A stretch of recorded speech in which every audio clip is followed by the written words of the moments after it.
Hi guys, today we're talking about similarities between Earth and Enceladus, specifically environments on Earth that are analogous to that of the habitable ocean on Enceladus, and how we might be able to use the information we can get from those environments on Earth to potentially detect life on Enceladus. So in this lecture, I'll be going over a recap about what life is and whether life might be on Enceladus from our previous part 1 Enceladus video where we talked about the potential for life on Enceladus, and then I'll be talking about those Earth analogs like physically similar environments to the ice-sealed hydrothermal systems that are on Enceladus, as well as biochemical environmental analogs on Earth where the same microbial communities as we suspect on Enceladus live on Earth.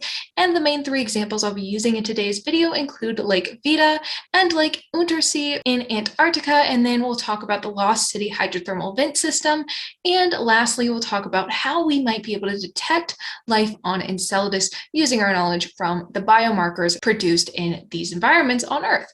So just to recap, like I mentioned, Enceladus is a moon of Saturn. It has a rocky core. It's ice covered, similar to Europa if you've seen those videos. It has a liquid water ocean, also similar to Europa, and it also has hydrothermal activity. But unsimilar to Europa, the hydrothermal activity produces plumes that shoot water out of the icy crust of Enceladus into space. And these water jets allow us to sample their material and potentially gain information about Enceladus from the composition of this material. And that is what we talked about in the first video over Enceladus. So if you want to check it out, I'll link it up here. We also mentioned in that video that Enceladus's hydrothermal vents could produce all the necessary nutrients that life needs to survive and thrive in Enceladus's ocean. How so? Water-rock interactions. These produce not only the CHNOPS elements, carbon, hydrogen, oxygen, phosphorus, and sulfur necessary for life, but also energy from redox potential, and obviously they are within water. So all those three things are present on Enceladus, and therefore it is habitable. And based on what we see in the plumes of Enceladus, the most likely metabolic pathway that biology might use in Enceladus's ocean is methanogenesis.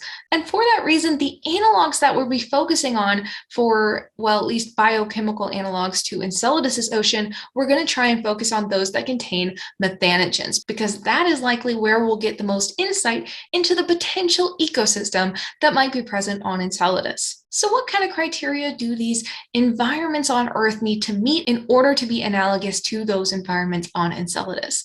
There are three major criteria they should meet. They should be a dark anoxic water body sealed by ice. They should have low temperature alkaline hydrothermal vents, and they should contain anaerobic chemoautotrophs such as methanogens. However, Earth doesn't actually have any environments that meet all three of these criteria at once, so we have to look at those analogs on Earth that meet at least one or two of these criteria and draw little pieces of information from each one of them and then combine it to come up with hypotheses for Enceladus. Some of these analogs might be physical analogs, which means a water body sealed by ice, and these include the lakes I mentioned earlier, Lake Vida and Lake Untersee in Antarctica, and some of these analogs might be biochemical analogs, such as the Lost City hydrothermal vent field in the Atlantic, which has alkaline hydrothermal vents similar to Enceladus and also hosts chemoautotrophic microbes. Let's start with Lake Vida. There are many lakes in Antarctica that are ice covered, but not that many that are ice sealed. In fact, there aren't any that are fully ice sealed, but the closest analog that we can get is Lake Vida. This does not have any inflow material or sunlight that reaches into the lake, and it's covered by an ice cap up to 27 meters thick and is 6 times saltier than seawater. Now, the ice seal here is an important analogous feature to that of Enceladus, but the salinity of Enceladus is still not fully constrained, so we can't say much about how analogous that salinity is to Enceladus. But physically, it's still a really good analog to Enceladus. Lake Vida's extremely saline brine layer has been fully isolated for about 2,800 years, which is great for studying how this kind of closed system might have life or might not have life. The finding is surprisingly that there is a diverse microbial ecosystem living in this really low temperature, -13 degrees Celsius brine, and surprisingly, There is a mix of both oxidized and reduced species, meaning that this diverse microbial community still hosts both oxidizing and reducing microbes despite having been isolated for 2,800 years. The reason this is surprising is because the expectation for a closed system would have been that long ago it ran out of oxidants with no input for replenishment. But it's hypothesized that water rock interactions occurring at the base of the lake might be producing molecular hydrogen and maintaining redox disequilibrium, which is similar for the hypothesis where the water rock interactions at the bottom of Enceladus's ocean produces the necessary nutrients for redox energy that life can harness there. All that is to say, the more we study environments such as Lake Vida, the more we can hypothesize about Enceladus and the types of physical and chemical processes, as well as potentially biological processes that might be occurring there. But potentially even more analogous to Enceladus's ocean in terms of biochemical conditions is Lake Untersee. This is another ice-covered Antarctic lake, which has two subbasins. One subbasin is pretty well oxidized and mixed. However, the other is stratified with anoxic, methane-rich, alkaline bottom waters. This meets almost all the criteria for the environment on Enceladus. And the source of methane on Lake Untersee is thought to be methanogen produced, which means that it has a methanogen-dominated ecosystem, making Lake Untersee not only a good physical analog because it's ice-covered, but also a good biochemical analog to conditions on Enceladus. It's important to note that Lake Vida has negligible methane and therefore does not make a very good biological analog to Enceladus, whereas Lake Untersee does. But the methane in this lake, as well as other reduced biological products, diffuse upward to an oxygenated layer where they're microbially oxidized. This is different, though, than Enceladus, because Enceladus actually lacks an oxygenated layer, to the best of our knowledge, and actually must rely on seawater circulation through the subsurface to produce CO2 and molecular hydrogen to fuel methanogenic metabolism. This we talked about on the previous video. So this is one difference between this lake and Enceladus and makes it slightly less analogous, but regardless, the low temperature, anoxic, alkaline, methane-rich bottom waters of the one subbasin of this lake means that if we sample and characterize biogenic material from this lake, this could provide the basis for defining biosignatures that could help us detect life in the plumes of Enceladus. We'll talk more about biosignatures and the detection of extraterrestrial life on Enceladus or other worlds at the end of this video. The last analog we'll discuss is the Lost City hydrothermal field. Lost City hydrothermal vents are great analogs for Enceladus's hydrothermal vents because Lost City contains active serpentinizing, aka producing hydrogen and methane for fuel, low temperature and alkaline high pH hydrothermal vent systems. Now, at the low temperature here, 40 to 90 degrees Celsius might seem pretty high, but I'm talking now instead of low temperature like the ice-covered lakes we talked about, which were like negative 13 degrees Celsius, we're talking in relative terms for hydrothermal vents. Hydrothermal vents can either be black smokers or white smokers typically, and black smokers can get up to like 400 degrees Celsius, I'm pretty sure. But anyway, white smokers, which are the alkaline smokers we're talking about here, are low temperature relative to black smokers, and they can only get up to like 40 to 90 degrees Celsius. So that's why they're low temp. But in any case, these hydrothermal vents are the most analogous types of hydrothermal vents to those on Enceladus, based on what we know about Enceladus. And these vents produce carbonate chimneys because they produce calcium hydroxide-rich fluids, which mix with the seawater depositing carbonate. And these chimneys of carbonate material can get absolutely huge. Here's a picture to scale of how huge some of these carbonate chimneys can get. And up here, you can see a tiny little diver looking at this hydrothermal vent. So obviously the pictures that we can take only do so much justice to a structure that huge. But anyway, regardless of their size, the carbonates host microbes that live in and feed on the hydrothermal vent fluids because the fluids are releasing things like methane from serpentinization, like I talked about on the previous slide, that feeds methanotropes. This is not the same as methanogens as the most likely present microbe on Enceladus because methanogens produce methane rather than eat it, whereas methanotrophs use methane rather than producing it. So it's a little different, but it would be like the sister microbe to the cycle of methane microbial cycling, and so may be present on Enceladus, but is unknown currently. However, there is still debate over the source of methane at the Lost City hydrothermal vents. Most sources point to serpentinization, which is an abiotic geochemical process that produces methane, which the methanotrophs can use, but some of that methane may be biologically produced by methanogens. And this is the same debate that we're having for Enceladus. Is the methane that we detect in the plumes of Enceladus fully abiotic, or is it also biogenic? I talked about the probability of it being at least in part biogenic in the previous video, and it looks pretty likely that it might be. But you can watch that video for the reasoning. But lastly, for the Lost City hydrothermal vents, I just want to mention that one major difference between these hydrothermal vents and those on Enceladus, to the best of our knowledge, based on what we know about Enceladus and Lost City, is that Lost City contains a variety of nutrients to host a diverse community of microbes, such as sulfate reducers, methanotrophs, methanogens, other organic carbon-eating things, and nitrogen-using bacteria, and all of these things.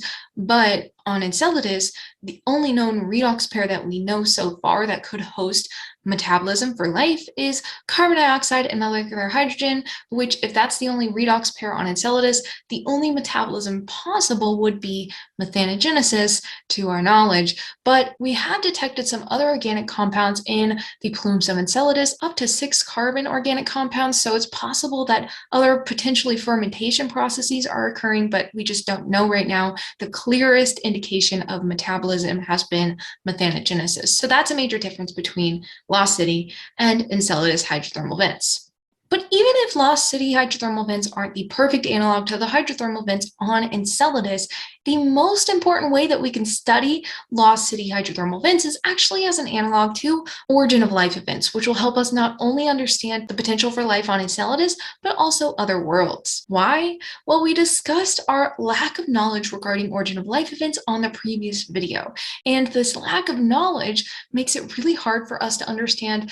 Even if we know it's habitable, do we know that that kind of environment can support an origin of life?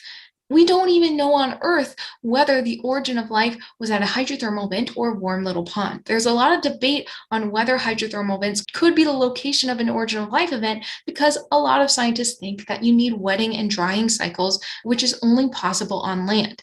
If that's the case, it's almost pointless that we're looking for life on places like Enceladus and Europa, because they would have to have had an origin of life at a hydrothermal vent rather than on land. They don't have land, at least not any land that has any water rock interactions. It's just water ice interactions, and there's not even any water at their surfaces, at least not liquid. So it'd be really helpful to study Lost City hydrothermal vents in order to investigate whether an origin of life on Earth could have taken place at these hydrothermal vents. Because if we know that that's possible, then we can predict whether an origin of life on Enceladus or other hydrothermal vents on other worlds is even possible. Lastly, for this video, we'll discuss the detection of life on Enceladus and how we plan to approach this. So on Earth, our approach for looking for biology is typically by looking for genetic material like DNA or RNA. However, an extraterrestrial approach has to start a little bit further back. What I mean by this is looking for building blocks of these large molecules rather than those molecules themselves. And this is because those molecules might be slightly different, because life might have evolved in different ways, and DNA and RNA, the way we know it, might not actually exist, or it might exist, but it might be made up by different building blocks.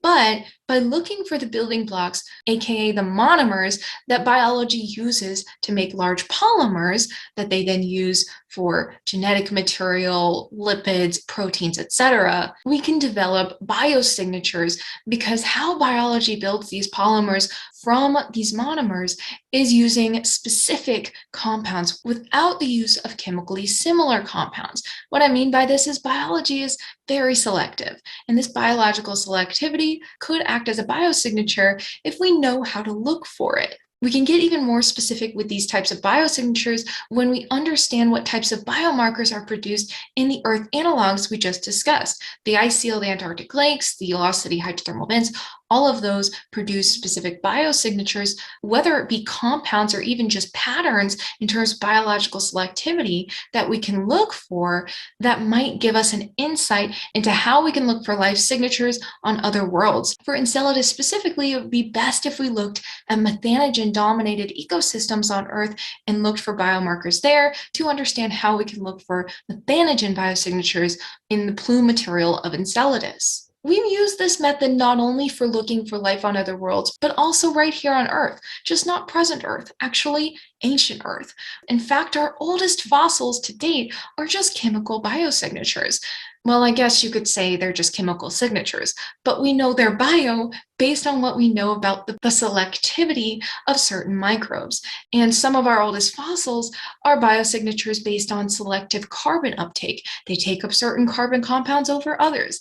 But the main takeaway from this is just that microbes are freaking picky, and we should and do use this to our advantage when we're looking for life on other worlds. So like I mentioned in the previous video, we will have an upcoming video all about Enceladus's plumes and plume material, and then I also definitely want to make an Enceladus video all about its geology and geochemistry, but I don't have a thumbnail for it yet, so it's this boring text here. So hopefully we'll get those videos out soon. And lastly, if you're interested in the major references I'm using to make this video, I'm using the book called Enceladus and the Icy Moons of Saturn, and also you guys know my favorite, Alien Oceans by Dr. Kevin Peter Hand, and this is also in audiobook form. I have both because I'm obsessed, and it's a not textbooky kind of book. It's more of a written to people that aren't experts type of book, which is great because I'm not an expert in astrobiology. I'm learning all of this just like you guys, just because I'm interested.